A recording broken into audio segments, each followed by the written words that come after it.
Warm welcome, your Kuya here and Uncle Romulo, and today I'm on my last day in the Philippines before flying back to Holland tomorrow. I'm with my very good friend here, very special friend, Meriam. Hello, this is Meriam. Yeah.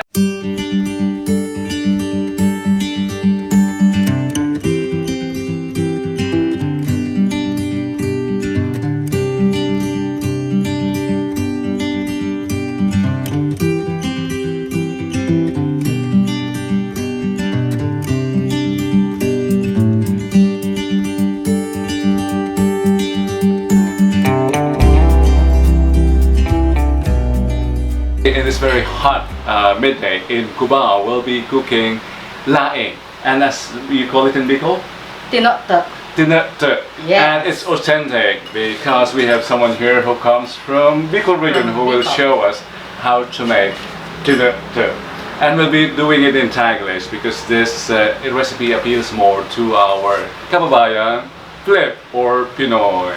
Di ba, Meriam? Yeah. Yes, so hindi kami mag-i-English. No, mag-i-English ako, pero Mag-English siya, oo, magtatagalog ako. Kasi masira ang brand ng ating English channel. Yep. So, Yeah. so, we'll be starting. We just arrived from, of course, we're in Cubao and we went to the farmer's market. So, what do we need? Fresh from the market. Farmer's market in Cubao. Meriam, show them what do we have? Yeah. What do we need? Of course, we have to have the taro leaves, the main ingredients, and then Taro leaves, or taro Gabi, leaves is we call dried it. gabi. dried gabi. It's just, you can cook this recipe from either dried or fresh. Yes. And this is roughly one One-fourth. fourth around kilo. Yeah. Yeah. And then, of course, the pork. It's sliced into Liempo. cubes. Yeah, liempo. Small cuts. Yeah, small Okay. cuts. Magtagalog ka. Okay. And then the most important thing, the coconut milk. Yeah. Yung kakanggata, we call it kakanggata, the first squeezed coconut milk. I'm surprised. We asked the seller kung they still grate the coconuts for us. They don't do it, but it's been pre-grated and pre-squeezed. So Yeah. this is produced from tree buko. Yeah. So modernized na ang market they don't do that. It's already pre-grated and pre-squeezed. Okay. Ano pa, Meriam? And then, bagoong alamang. It's fermented shrimp Yeah. paste. Yeah, bagoong alamang. Bagoong alamang. The aroma. And then garlic. Ginger. Ginger. Review your taxonomy, Yeah. Meriam. This is ginger. Ginger. And then we have, Magtagalog ka. my God. Luya. And around Around 2 cubes of garlic. yeah, Yes. 2 garlics. I think this Two is one garlics. of the recipes that requires a generous amount of Garlic. And ginger. We'll be giving later the proportions in the description box, so just relax, watch us. And Watch and then learn. the chilies, of course. Yes, chili. Yeah. Ano Yeah, to? that's what we need. This is authentic Bicol. Okay. Do we have everything now? Yeah, we have everything now. Okay, let's give Okay. all these ingredients a close-up, Meriam. Here. Tanggalin natin ang plastic to make it appealing to our audience, to our international audience. Yeah.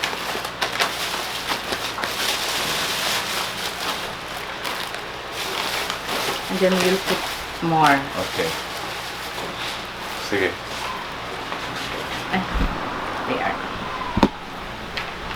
Okay.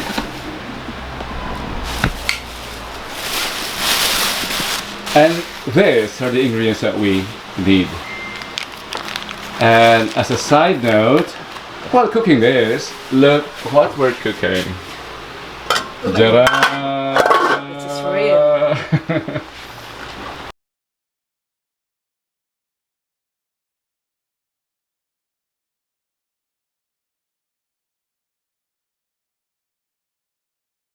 Garlic? Yeah, chop. You should be doing the TAGLISH audio and doing English. Okay. By the way, in Kamuning area and among my circles in Cubao, You call me not Romila but Mulong. Mulong. Yes. That's her name. Wait, sayang. Pino ba dapat? The ginger Pino dapat? Or Hindi not? masyado, okay na yan. That's Good. okay. Okay. Tapos, lagay mo na doon sa sa kawali, please. Yeah. I just got the approval that it does not have to be finely pounded. We just combine the garlic with the ginger, and we will be doing more pounding.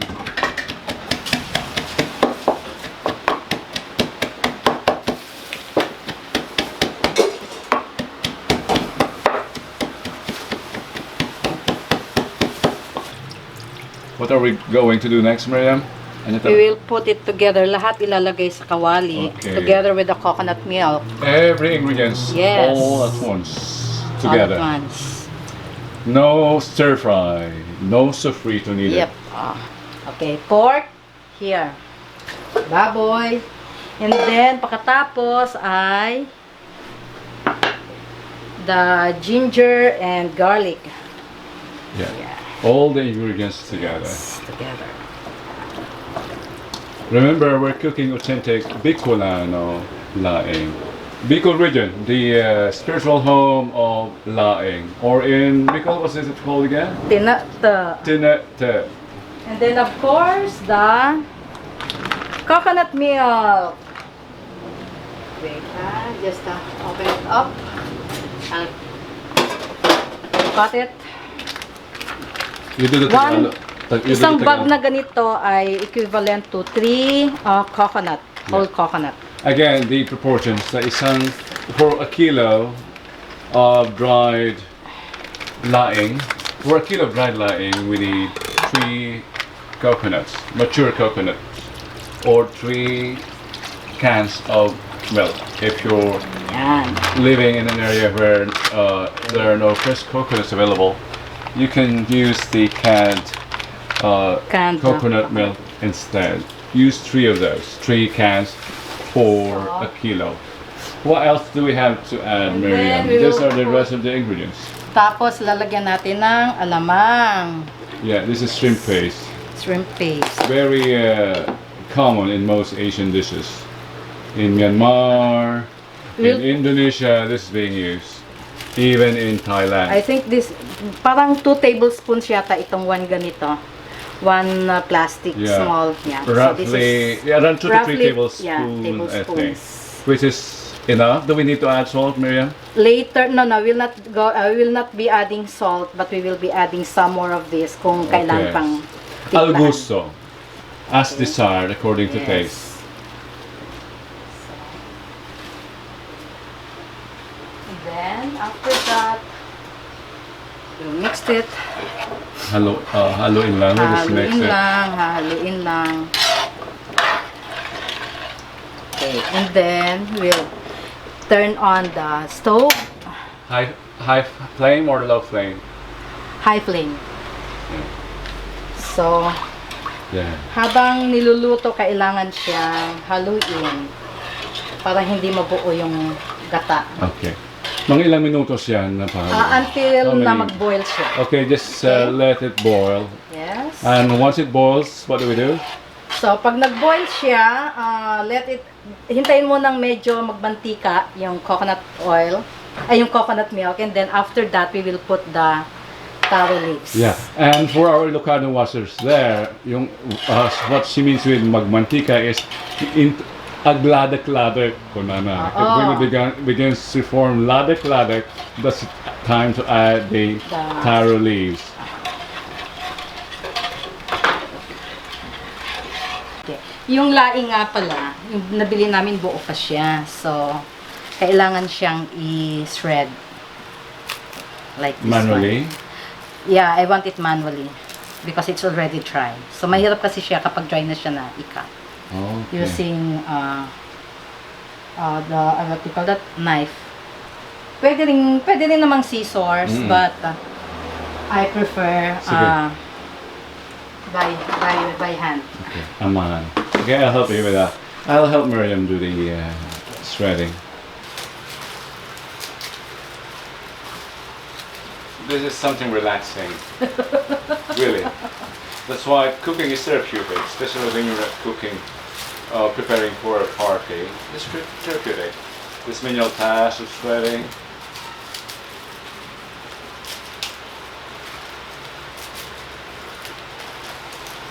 Fully immersive. Look at the leaves. Feel the texture. Smell the aroma. Yan, nagbo-boil na yung coconut milk natin. So, let it boil hanggang sa medyo pag nagmamantika na siya before you put the taro leaves. Yeah. After around 5 minutes, it begins to boil, and give it some Around 2 more minutes, and then we add the taro leaves, which we are now shredding. And while waiting for that, I'll give you a view of Meriam's very functional and fully equipped kitchen. This is how a kitchen should have, or this is what a kitchen should have. Yeah, that's correct. Look, the wares there, ovens here. Look at that, all the wares. This is really a functional kitchen. It's not a showcase kitchen, but it's a functional kitchen. Di ba, Meriam? yes! Dahil we love to cook.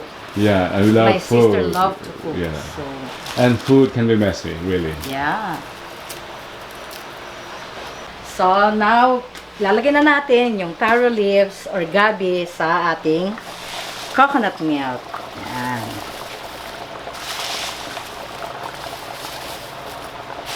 By the way, wag dapat hahaluin, isubmerge lang yung yung dahon, yung gabi para hindi siya makati. Otherwise, kakati siya. Okay. That's the secret of cooking laing.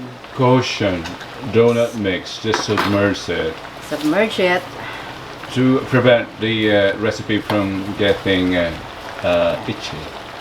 We don't like that. Just submerge the leaves. Folding is acceptable, but don't mix.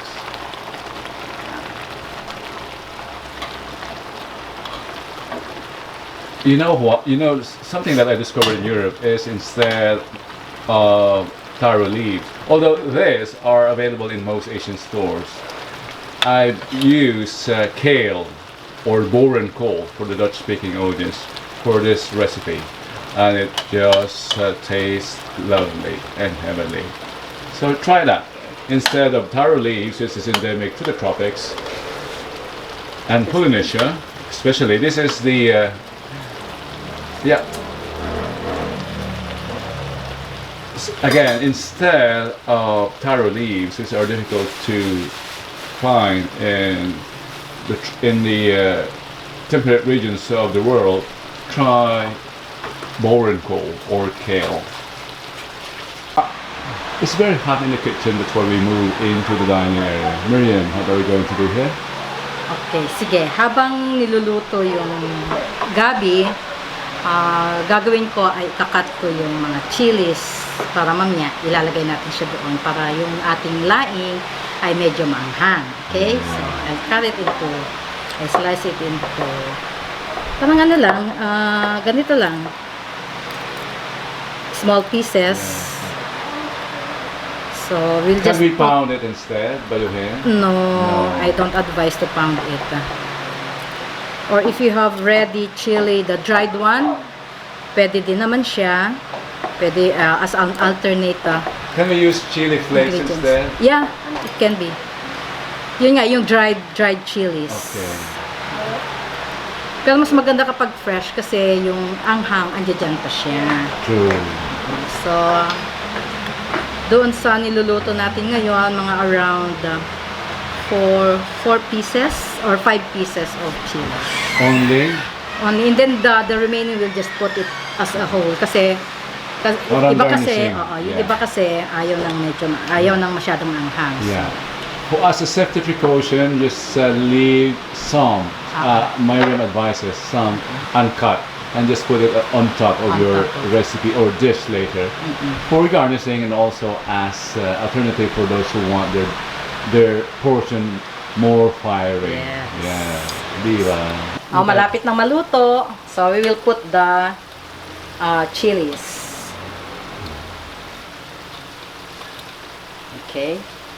If you would sing a song while singing this, how many Emil the Papin songs can you sing until it's cooked? Sa ganitong quantity, mga around 45 minutes. Okay, ilang 30 Emil to the Papin 45 songs minutes. yun? Mga 10 songs siguro. Yes, sing 10 songs of Emil the Papin or Victor Wood, well-known singers from the area. Wait, And this will be cooked.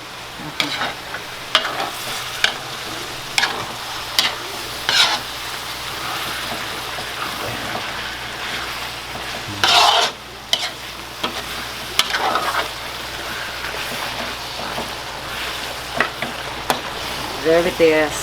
We just wait to magmantika siya ng husto. It's always the principle in cooking dishes with cream. The creamier it is, the better, the tastier. The tastier it is. Even for bread, the more lard or butter you place, the more moist and tastier your bread or cake will become. Meriam, I noticed that for this kilos of taro leaves, we use half kilo of pork liempo or pork belly huay. Yep. Masyadong generous yun, di ba? It's too generous. Yes. Because we need the animal fat. The fatter it is, the better. But of course... Pero kapag kaya gusto nyo yung madaming laing, yung laing mismo, then bawasan yung pork. Yeah, the rule Pwede is... ring 1/4 lang, or even if you don't eat pork, pwede rin siyang dried fish ang ilagay. Sardinas pwede? I haven't tried it, pero I don't know. Yeah, it's actually the rule is how much you can afford, how much pork liempo you can afford. That's the rule. Yung iba dahil hindi kumakain ng pork, ito na, luto na siya. So, yeah, as you can see, makikita mo yung mantika dyan, Ayan na, lumalabas na siya. So, and that's the finished product. And this is our Laing. Bye-bye! Authentic, made by a Bicolana from Buhi, and true to the tradition. Laing from Bicol, cooked in the Cubao area of Quezon City. There you have it, our Laing. And thank you, Meriam, for inviting me. And it goes well with Shrimp. shrimp Yes, and wahe. some dried seafoods. And of course, with white rice. Again, thank you for joining us this Saturday, direct from the Cubao area of Quezon City. Till next time. Yep. Goodbye. Bye. I hope to have you again in our next cooking series and in the upcoming gardening series. See you. Dios te acompañe. Diyos mabalos.